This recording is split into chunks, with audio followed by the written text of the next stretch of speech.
On June 12, I reached Denver International Airport at 7:30 in the morning, 3 hours before the flight my sister had sent me. That was normal for me.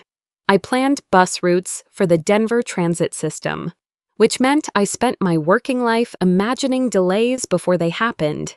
Weather, traffic, missed connections, mechanical failures. My job was to build a second plan before the first one broke. Celeste had booked the entire family trip. We were supposed to fly to San Diego at 10:40 to celebrate our mother Lorraine's birthday. She had rented a house near the water and insisted on paying for every ticket. I had offered twice to book my own seat. Both times she told me not to be difficult. At the airline counter, I handed over my license. The agent typed my name, paused, then tried again. "I'm sorry, Ms. Whitaker. This ticket was canceled last night by the person who made the reservation." I asked her to check the 10:40 flight. Her expression changed. "There are no passengers named Rowan or June Hale on that flight. My nieces were 8 and 6. I called Celeste. Voicemail. I called Grant. Voicemail. Then I asked the agent to search their names." She hesitated before answering. Celeste and Grant had departed Denver at 6:15 on a flight to Houston. Their itinerary continued internationally. For several seconds, I stared at the schedule on my phone. San Diego, 10:40, 4 adults, 2 children. It looked official because Celeste had made it look official. Then a message appeared. "You always say you want more time with the girls. Here is your chance." Below it was a photograph. Rowan and June sat on a row of gray seats in the public waiting area near baggage claim. A blue backpack with a whale patch stood between them. June was looking at the floor. Rowan held a sheet of paper with both hands. Before I could call anyone, the airport speaker announced my full name and asked me to report to the police office. A custodian had found the girls alone. By the time I arrived, Rowan was explaining everything to an officer without taking a breath. "Mom said it was a game. She said Aunt Nora knows what to do. She said she would call in a few days. June wanted to follow them, but Mom said we would ruin the surprise." June said nothing. When she saw me, she crossed the room, gripped the sleeve of my jacket, and stared at the floor. An officer handed me the paper Rowan had been holding.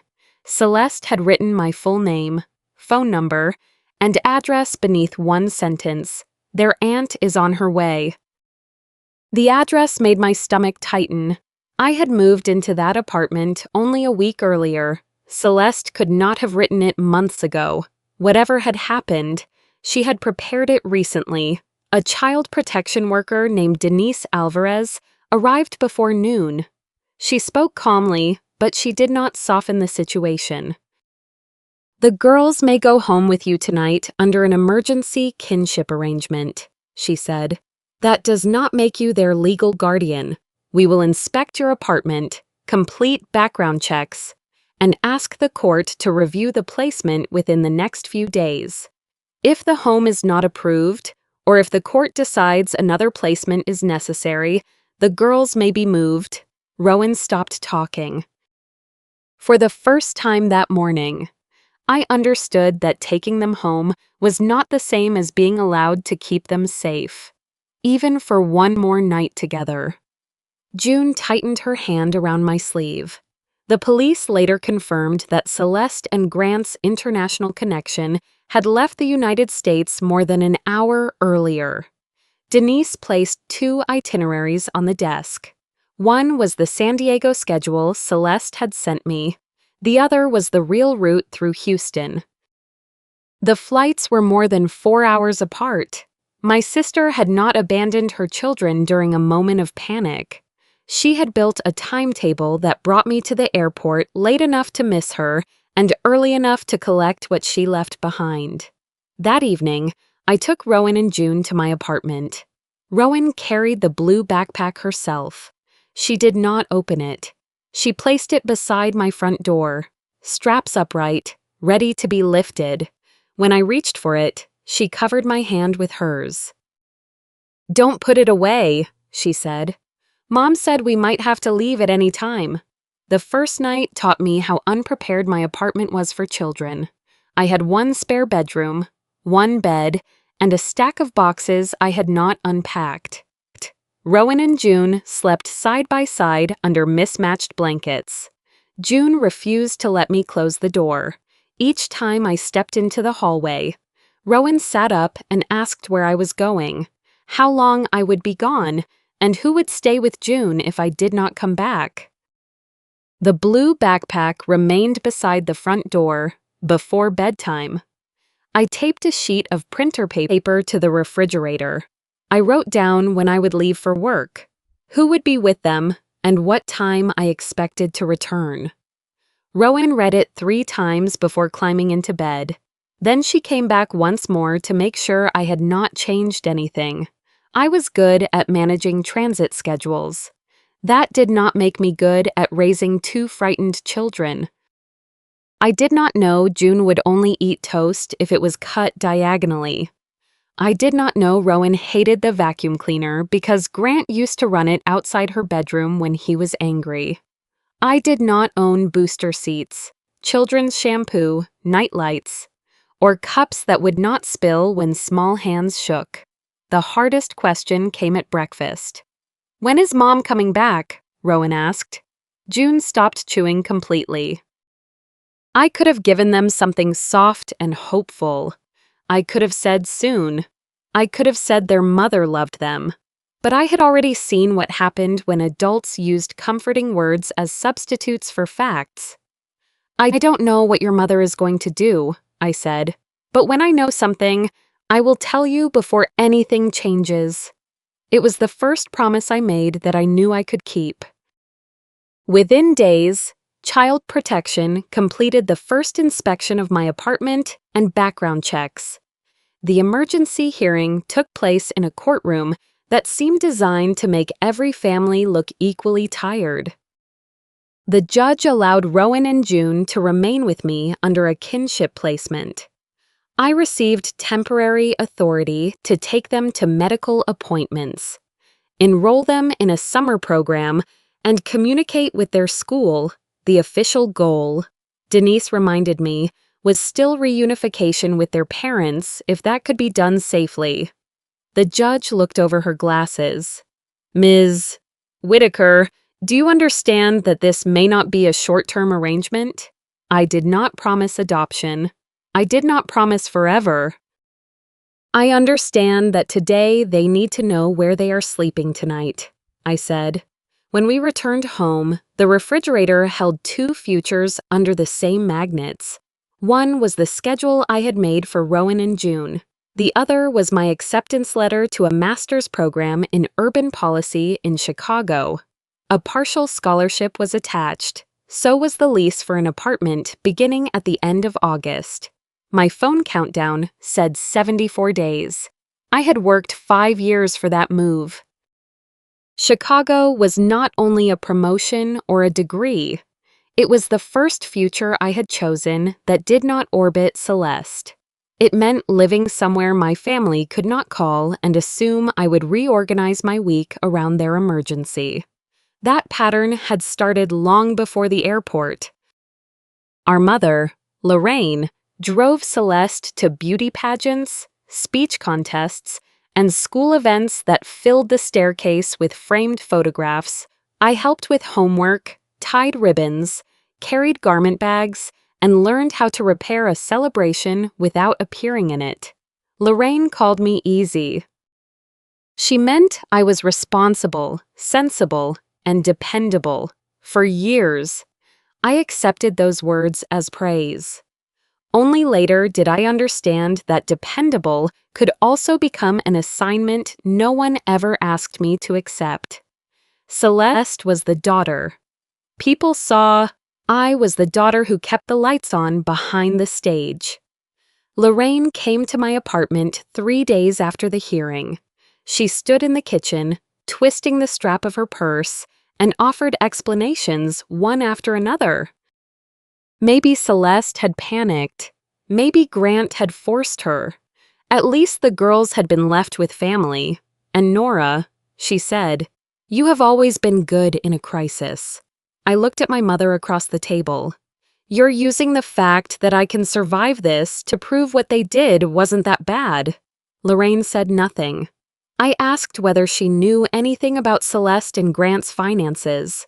Her eyes moved toward the window before I finished the question. That was when I understood my mother was hiding something larger than what had happened at the airport. 3 days after the hearing, Denise met me outside Celeste's house in Cherry Creek. Child Protection had approved a supervised visit so I could collect clothing, medication, medical records, birth certificates, and anything that might help Rowan and June feel less displaced. From the street, the house looked untouched. The sprinklers clicked across the lawn in perfect arcs. The porch cushions were clean, through the front windows. I could see the pale sofa with every pillow angled the way Celeste arranged them before filming. A cluster of white candles still stood in the center of the dining table, waiting for a camera that was no longer there. Inside the refrigerator, clear containers were stacked in neat rows. Each one carried a printed label, "Family Meal Prep." The house still knew how to perform normal. It just no longer contained the adults who had staged it. Denise photographed each room while I made a list. The primary bedroom closet was almost empty. Celeste's winter coats were gone even though it was June. Grant's suits, shoes, and travel bags had disappeared. The largest suitcases were missing from the storage room. Grant's office told the rest of the story. The safe stood open. The computers were gone. So were the external drives and the locked document case I had seen beside his desk at Christmas. Torn financial statements filled the wastebasket. Other papers had been abandoned in drawers as if someone had sorted them quickly into 2 categories: useful for escape and safe to leave behind. Upstairs, the girls' rooms had not been packed at all. Rowan's science kits remained lined along one shelf. June's stuffed animals sat in a careful row beneath the window. Their summer camp calendar still hung beside the closet. Winter clothes filled both dressers. June's allergy medication was in the bathroom cabinet, and a ticket for Rowan's school performance. The following month was still pinned to her bulletin board. The adults had packed a future for themselves. They had not packed one for their children. I gathered pajamas, familiar blankets, June's medicine, Rowan's notebooks, and the stuffed otter. June slept with, in the lower drawer of a filing cabinet, I found an envelope containing the girls' birth certificates, school records, and passports. Celeste's passport was not there. Grant's was not there either. The girls' passports had been left behind with their report cards and vaccination forms, as if they belonged to a life their parents had already decided not to take. Denise sealed the documents in an evidence envelope before allowing me to carry the children's belongings downstairs. On the kitchen counter, beneath a bowl of artificial lemons, I found a stack of unopened mail. The first mortgage notice was dated in January. Another warned that the loan remained seriously delinquent. A later letter described the next steps toward foreclosure.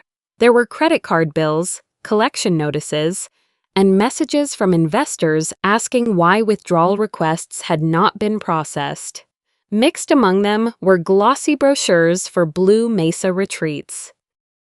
They showed cedar cabins, mountain lakes, fire pits, and families wrapped in blankets beneath carefully edited skies. The brochures promised reliable income from vacation properties across Colorado, New Mexico, and Costa Rica. The beautiful house around me had been standing near foreclosure for months, while Celeste filmed videos about financial freedom in its kitchen. In Grant's desk, I found a printed itinerary, Denver to Houston, departing at 6:15. Houston to an international destination. 2 adult seats. No Rowan, no June. Beside the itinerary was a yellow note with 4 words written in Grant's square handwriting. Nora arrives at 7:30. I had spent days wondering whether Grant had followed Celeste's plan, ignored it, or learned about it too late. The note answered me. He had not merely known. He had helped measure the distance between their departure and my arrival. That evening, I placed the bank letters in front of Lorraine. She stared at them for a long time before admitting the truth. She had borrowed $145,000 against the equity in her house and invested it in Blue Mesa. Celeste had arranged the meeting. Grant had promised a 12% return. "Why didn't you tell me?" I asked. Celeste asked me not to. "What reason did she give?" Lorraine's voice became quiet. "She said you always see the risk before anyone else gets the chance to believe in the opportunity." My caution had always been the family alarm system. Celeste had not forgotten to consult me. She had deliberately disconnected the one alarm most likely to sound. 1 week later, 2 federal investigators knocked on my apartment door. One of them carried a folder thick enough to tell me the airport was only the beginning. They were not there to discuss custody. They wanted to know whether I had ever invested in Blue Mesa retreats. By the middle of July, my life had become a calendar with no empty squares. I worked days at the transit office, drove Rowan and June to a summer program, attended therapy appointments, answered calls from Maya, prepared for home inspections, met with Denise, filled out school forms, and learned how many meals 2 children could reject before choosing cereal. Every task was small. Together, they consumed every hour I had. Tessa helped where she could. She found a support group for kinship caregivers, a therapist experienced with childhood trauma, and an after-school program that could take the girls once school began. She also brought groceries without asking whether I needed them. Because she knew I would say no before checking the refrigerator, I loved Rowan and June. Love did not create unlimited energy. One evening, I was reviewing documents from the Chicago program at the kitchen table when Rowan reached for her glass. Her elbow caught it. Milk spread across the table and soaked the scholarship paperwork before I could move it. "Can't you leave one thing in this house alone?" I shouted. Rowan went still. Then she ran to the front door, grabbed the blue backpack, and began putting clothes inside. Pajamas, socks, the whale notebook. Her hands moved quickly and without surprise. I understood what she had heard. Not that I was angry about the papers, that she was about to be sent away. I knelt beside her. "I am upset because the papers got wet," I said. "I am tired, but my being tired is not your fault. You do not have to prepare to leave because I raised my voice." Rowan did not answer. I did not ask her to forgive me. We wiped the table together. I printed the forms again. She left the backpack open beside the door until bedtime, then closed it without adding anything else. The girls needed different kinds of safety. Rowan made a calendar for the kitchen. She wrote who would pick them up, when I worked, when Lorraine would visit, and when Denise was scheduled to come. She checked every entry and asked me to tell her before changing anything. June barely looked at the calendar. She watched phones. If an adult lifted one, she noticed where the camera pointed. She asked whether pictures were being taken, who would receive them, and whether they would be posted. Sometimes she covered her face before anyone had opened the camera. At the end of July, Chicago emailed me again. To keep the scholarship, I had to confirm that I would begin in August. Tessa sat across from me while I read the message. "You are allowed to go," she said. "Child protection can look for another placement. Choosing your career does not make you cruel." Her words hurt because they were true. The girl's therapist was as careful. He did not tell me to sacrifice my future. They need stability, he said. I cannot make this decision for you, but any plan should limit additional changes in caregivers as much as possible. That night, I watched Rowan check the calendar and June turn my phone face down. When it pointed toward her, I called Tessa after they were asleep. I love them, I said. But sometimes I hate that my life was changed by a decision I never made. Both things can be true, she said. No one had told me that before. Loving the girls did not erase what I was losing, grieving. Chicago did not mean I wanted them gone. I could choose to care for them and still mourn the future I had spent 5 years building. I asked the university for a deferral. Their reply was kind but firm. They could keep my admission file active, but they could not guarantee the scholarship. If I did not begin in August, the funding would go to another student. I did not withdraw. I wrote the final decision date on Rowan's calendar and circled it in red. On the 39th day after the airport, Celeste finally contacted me. She did not ask whether Rowan was sleeping. She did not ask whether June had spoken to the therapist. She did not ask if either child was sick, frightened, or angry. She sent an address for a mailbox in Belize. Then she wrote, "Send the girls' passports there. Do not involve anyone else." I read the message twice. Then I answered with one word. No. Maya filed an emergency request that afternoon. She asked the court to prohibit anyone from taking the girls outside Colorado and to prevent their passports from being used without judicial approval. The next morning, Celeste posted for the first time since leaving. She wrote about controlling relatives who used children to punish a mother and called silence a form of parental theft. By lunchtime, thousands of strangers were asking what I had done to my nieces. The federal investigators returned 3 days after Celeste's post began spreading. They sat at my kitchen table while Rowan and June were at summer camp. One agent explained only what the investigation allowed him to share. Blue Mesa Retreats had advertised vacation properties in Colorado, New Mexico, and Costa Rica.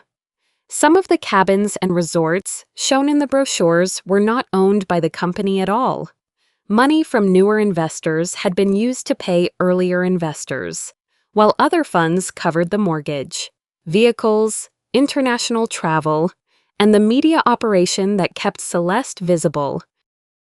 Grant had invited me to invest 2 years earlier. He had described Blue Mesa as a conservative family opportunity and promised returns that sounded too smooth. I asked for audited financial statements, property records, and proof that investor money was held separately from operating funds. He laughed. After that, he never asked me again. Lorraine was not the only person who had trusted them. The investigators named people I knew: a retired teacher from my high school, a married couple from Lorraine's church, 2 old friends of my father, and parents from Rowan's school. Celeste had not built Blue Mesa by convincing strangers. She had borrowed credibility from everyone who already loved her. While preparing the girls' enrollment records, I requested payment history from their school. The administrator sent copies of tuition checks and electronic receipts. One check came from a Blue Mesa account. Celeste's signature appeared at the bottom. For years, she had repeated the same explanation whenever anyone asked about the business. I handle the family side and the media. Grant handles the money. Her signature did not prove she understood every transfer or every false property, but it proved she had lied about never touching company accounts. The investigators also told me what they had recovered from airport cameras, phone records, and messages between Celeste and Grant. One message from Grant had been sent shortly before they entered security. "Has Nora arrived? We cannot turn back after we go through." Celeste answered, "She will come. She always comes." Grant did not object to leaving the girls. He did not ask whether they were frightened or whether someone had found them. He only wanted confirmation that they had been placed where the plan required. Another exchange explained why Rowan and June had never been included in the international itinerary. Grant wrote that traveling with children would make it harder to rent housing, extend their stay, and avoid attention. The girls would need school records. They might call relatives. 4 people would be remembered more easily than 2 adults. Celeste replied, "Nora will turn it into a responsibility. She will not leave them." I read that sentence until the words lost their shape. My sister had used my reliability as insurance for her escape. She had counted on my kindness with the same confidence Grant counted investor money. As the Blue Mesa story spread, reporters began calling. A local television station wanted an interview outside my apartment. A producer promised to help me tell the truth before Celeste controlled the narrative again. Maya said public attention might pressure Celeste to cooperate. By then, strangers had begun leaving messages on my work voicemail and sending screenshots to Lorraine. Some called me a kidnapper, others offered money, advice, or prayers I had never requested. Rowan heard her mother's name on television in the waiting room at therapy and asked whether reporters could enter our building. June started checking the peephole whenever someone knocked. I understood then that publicity was not a weapon I could aim only at Celeste. It would pass through the girls first. Protecting their privacy meant accepting that some people would believe the version of events recently posted, even when I knew it was false. I still refused. Celeste had spent years turning her daughters into proof of a beautiful family. I would not answer that harm by making them content for another audience. Then June found a stranger's comment beneath an old video. "Why does that woman know my birthday?" she asked. I searched Celeste's accounts and realized how much had been posted publicly: birthdays, school names, favorite foods, medical updates, photographs of bedrooms, and videos recorded when the girls were too young to understand consent. Maya began sending removal requests and preserving copies that might matter later. I changed school privacy settings and asked staff not to release information to reporters. Weeks later, the federal indictment was unsealed. Grant's name appeared first. Celeste's appeared directly beneath it.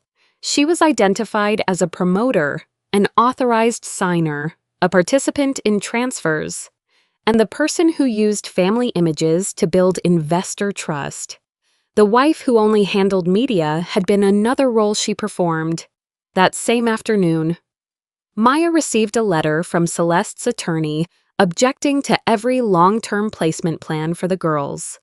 The letter described what happened at Denver International Airport as a caregiving arrangement between sisters that was misunderstood. Celeste's attorney objected to every long-term plan for Rowan and June, but the letter created a problem for Celeste that I do not think she intended. It proved she knew exactly where her daughters were. It proved she had enough access to money and communication to hire counsel, contact the court, and challenge the placement. Yet she still did not return. She offered no address where the girls could safely live, no childcare plan, no request for regular video calls, and no schedule for rebuilding contact. Maya read the letter twice, then placed it beside the airport report. "She is not holding the door open because she plans to walk through it," she said. "She is holding it open so no one else can close it." Even then, child protection did not immediately move toward adoption. The official goal remained reunification. Denise explained that the state had to give both parents a meaningful opportunity to participate before asking the court for something permanent. Celeste and Grant were required to complete evaluations, provide verified addresses, cooperate with a safety plan, maintain appropriate contact with the girls, and attend case meetings remotely.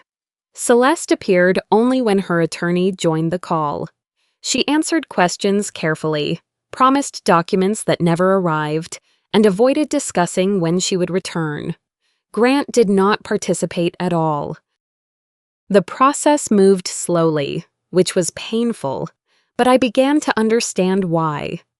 A court should not erase a parent because a family is angry. It had to build the decision from evidence, missed appointments, repeated choices, and time for Rowan and June. However, each additional month felt less like due process and more like another adult refusing to decide whether they belonged anywhere. Healing moved slowly too. Rowan still checked the kitchen calendar every night. She asked 3 times when I would return, even when the answer was written in front of her, before each court hearing. She packed the blue backpack and placed it beside the door. But she also invited a classmate home for the first time. She joined the school science club, some nights. She fell asleep before June instead of remaining awake to watch over her. June still turned away from phones. She disliked photographs and stopped speaking when unfamiliar adults entered the apartment. But she began drawing pictures of our rooms. She chose her own clothes instead of wearing matching outfits. When Lorraine reached toward her hair, June said, clearly, "Please do not touch it." School picture day became its own negotiation. June refused to stand in front of the camera. I did not force her. "You are allowed to ask where the picture will go," I told her. She agreed only after the school promised 3 things. No one would fix her hair, no one would tell her to smile, and the photograph would not be posted online. It was the first picture in which June controlled what happened to her own face. Lorraine began changing in smaller ways. She enrolled in a class for relatives, caring for children affected by trauma, and started picking up the girls every Tuesday evening. At first, she still adjusted June's collar without asking. She praised Rowan for being such a good big sister whenever Rowan took care of June, not understanding that Rowan had already carried too much. Lorraine also lifted her phone during dinner one night. June covered her face. Lorraine stopped before taking the picture and lowered the phone. "I am sorry," she said. "I should have asked you first." No one hugged. No one made the moment larger than it was. June slowly lowered her hands. Around that time, Tessa sent me information about a part-time master's program in Denver. The classes were designed for working adults, and I could remain in my job while studying. I deleted the email. Tessa sent it again. "I chose the girls," I told her. "I cannot keep choosing myself too." "Celeste taught you that every choice requires someone to be abandoned," Tessa said. "Do not bring her rules into your home." I submitted the application without telling my family. Months passed. Grant's permission to remain abroad expired, and local authorities detained him. The United States began the process of bringing him back. The remaining accounts were frozen. Celeste was not arrested immediately, but the life she had built overseas collapsed. She lost access to money, her original legal team, her right to remain there, and any realistic way to continue hiding outside the country. Then, Denise called me into her office. Child Protection was considering changing the case goal from reunification to permanency and adoption. The evidence now included the airport report, the false itinerary, the girls' abandoned passports, Grant's messages, Celeste's objection letter proving she knew where the children were, and months in which neither parent had completed the work required to care for them. 10 months after the airport, Celeste voluntarily returned to the United States and surrendered. 3 days after a judge released her under supervision, She stood outside my apartment door. Celeste returned to the United States under an agreement arranged by her criminal attorney. She surrendered at the airport, gave up her passport, and was released with travel restrictions and an electronic ankle monitor. The court prohibited any direct contact with Rowan and June outside the child protection process. There were no cameras waiting for her, no reporters shouted questions, no dramatic walk through a crowd. I think that bothered her more than she admitted. Celeste had controlled the angle from which people saw her.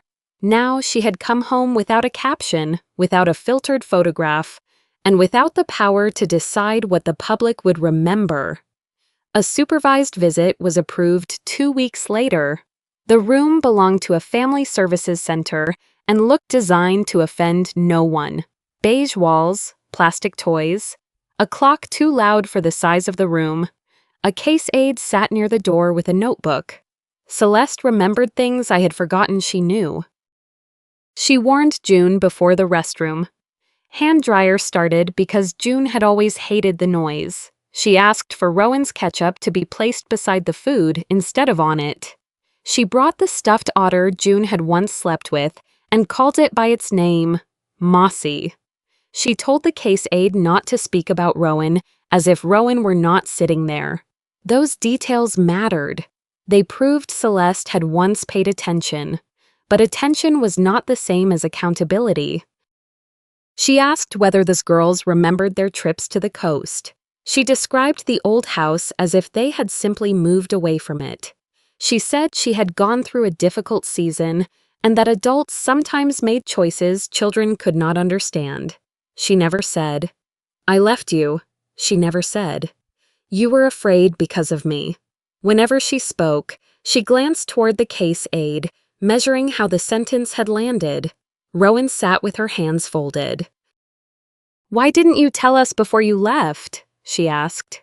Celeste began explaining the debt, the pressure, and how Grant had made everything feel urgent. Rowan waited until she stopped. "I didn't ask why you left," she said. "I asked why you didn't tell us." Celeste opened her mouth, then closed it. June did not hug her. She stayed near the edge of the rug, watching. But when Celeste placed the stuffed otter on the floor and said, "Mossy still has the crooked ear," June looked up. That small movement hurt more than anger would have. The girls had not stopped loving their mother. They had learned not to move toward her without checking whether the ground was safe. After the visit, I met Maya outside. "I believe she loves them," I said. Maya looked at me. "Do you believe she is safe for them?" "No." Saying it aloud clarified something I had resisted for months. A person could love a child and still be too unstable, dishonest, or self-protective to hold parental power. Safely, love was real. It was simply not enough. Lorraine understood that now too. Months earlier, she had urged me to forgive Celeste because family should not abandon family. Now, she said, Celeste had to face what she had done. The girls could not be used to improve a sentencing argument, and I had no obligation to rescue my sister from consequences she had chosen. One Tuesday evening, Lorraine stood at my sink and said, "I taught Celeste that being seen mattered more than being good, and I taught you that being useful mattered more than being cared for." I did not tell her everything was forgiven. "I need you to repair that through what you do next," I said. She nodded. Then she returned the next Tuesday, when she had promised, that same week. I received my acceptance into the part-time master's program in Denver. I was afraid to tell the girls. I worried Rowan would think school meant I was leaving. I worried June would believe my future mattered more than their safety. I worried I was adding one responsibility too many to a life that was already full. So we put the plan on the kitchen calendar together. Tuesday, Nora in class. Lorraine stays with Rowan and June. Nora texts when class ends. Nora home by 9. Rowan studied the square, then drew a circle around the number 9. She did not pack the blue backpack. It was the first time a change in our schedule had not become a reason to prepare for disappearance. A month later, on a Sunday at 4 in the afternoon, someone knocked on my apartment door. Celeste stood in the hallway without warning. She knew Lorraine was scheduled to bring the girls home at 5. In one hand, she carried an envelope from a law firm. Inside was an unsigned voluntary surrender of parental rights and a stack of documents marked with tabs where signatures belonged. She entered the kitchen, placed the papers on my table, and rested her hand on the top page. "You can keep them forever," she said. "But I need to know you are still my sister." Celeste kept one hand on the unsigned surrender form, as if the paper already belonged to her. "The document is clean," she said. "No conditions, no language, my signature, and the adoption can move forward without another year of hearings."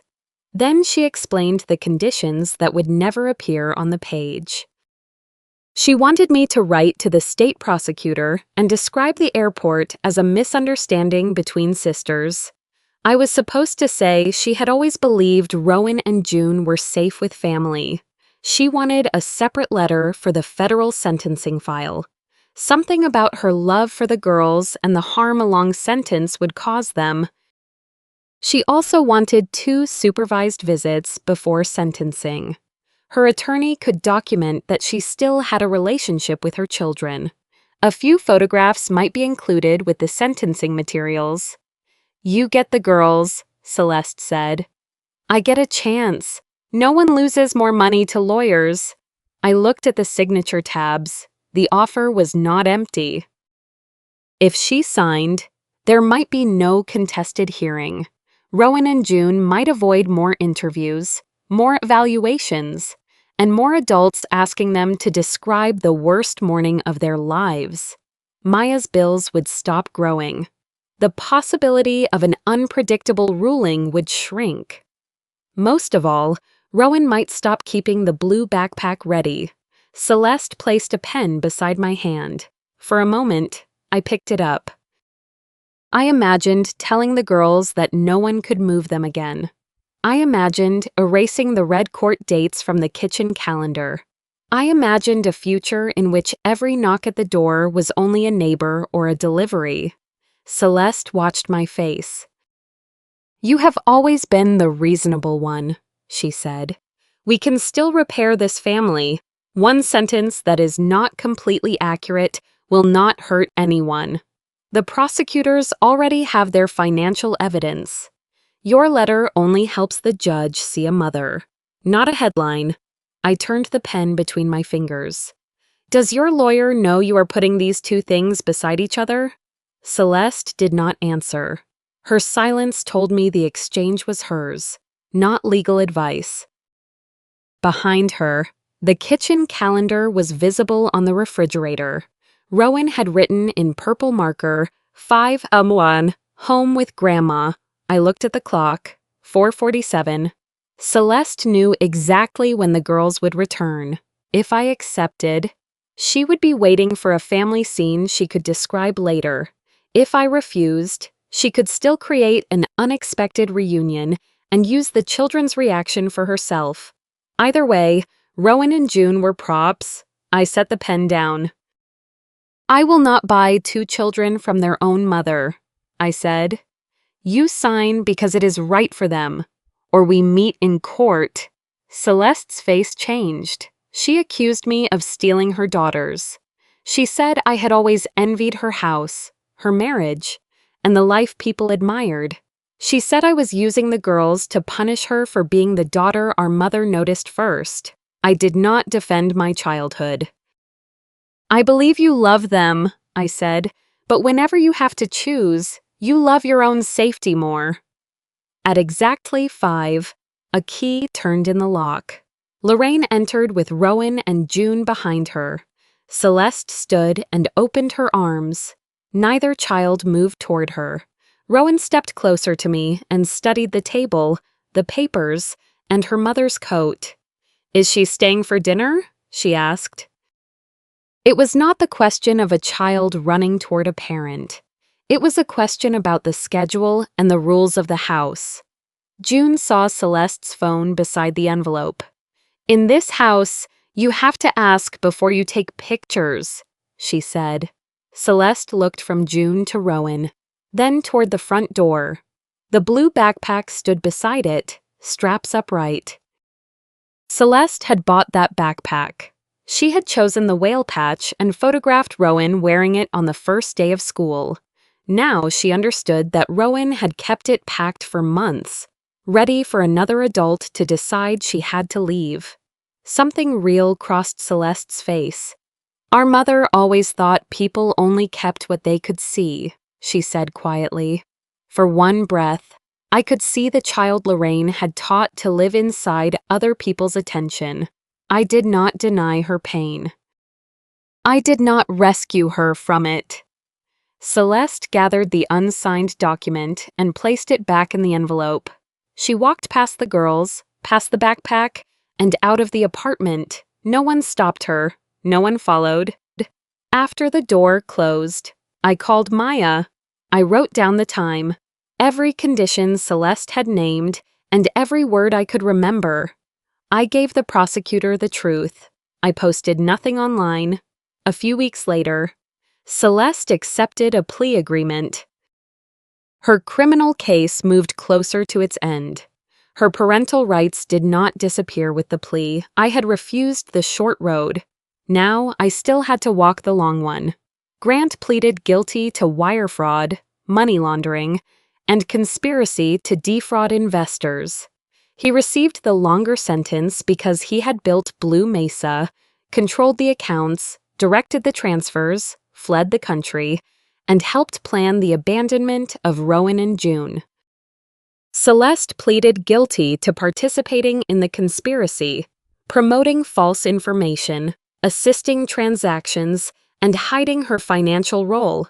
Her sentence was shorter than Grant's, but she was ordered to pay restitution, surrender assets connected to the fraud, and remain under supervision after release.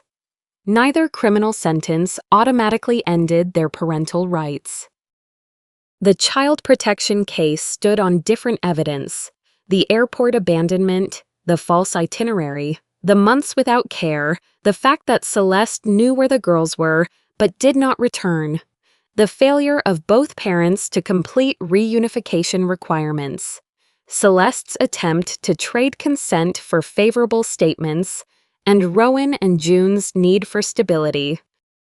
On advice from counsel, Celeste stopped contesting the termination proceeding. Grant did not participate. The court ended both parents' rights. Their choices had lasting consequences. Lorraine sold her large house and moved into a smaller apartment. She did not lose everything. Fraud recovery returned a small portion of her investment, although nowhere near enough to restore the life she had expected. What mattered more was what she did next. She picked up the girls every Tuesday, attended school meetings, asked permission before taking photographs, and stopped comparing the sisters. She also stopped praising Rowan for being the strong one whenever Rowan carried responsibilities that belonged to adults.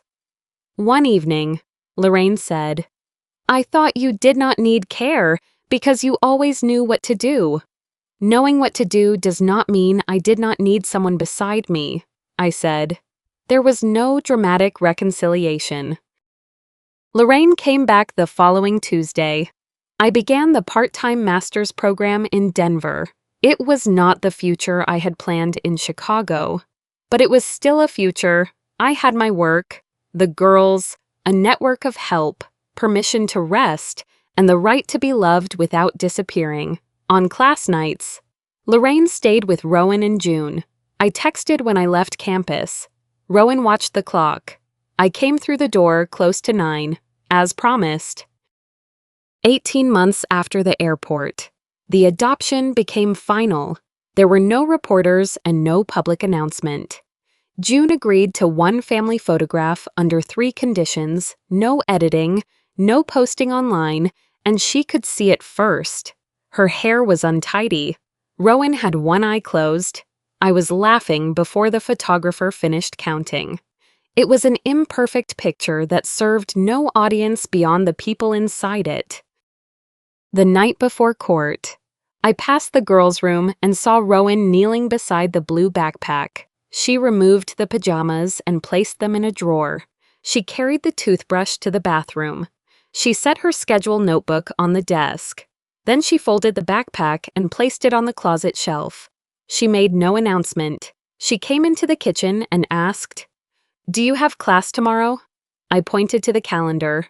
"No, tomorrow we are going to breakfast after court." Rowan nodded. She did not check the door. Months later, on a Tuesday evening, Lorraine helped June with homework while Rowan colored the kitchen calendar. I lifted my school bag onto my shoulder. "What time will you be home?" Rowan asked. 9. She circled the number. The blue backpack remained folded on the shelf. No one in our home needed to prepare to disappear. I once believed love meant staying upright while everyone else collapsed. But staying upright does not mean standing alone. Love is not always a rescue performed in front of an audience. Sometimes it is writing the time you will return on a calendar, telling the truth when a lie would be easier, and walking through the door when you promised you would. Love is not performance. Responsible people also deserve care. Protecting children should not require a caregiver to erase herself. Children are not assets, brands, or sentencing evidence. Forgiveness does not restore access, and healing does not remove every fear. It creates a place safe enough to name that fear. Who in your life rarely says much but always arrives when needed? Tell us about that person in the comments. Share this story with someone who stayed when life became difficult. And subscribe for more stories where family secrets come into the light and quiet people reclaim their voices.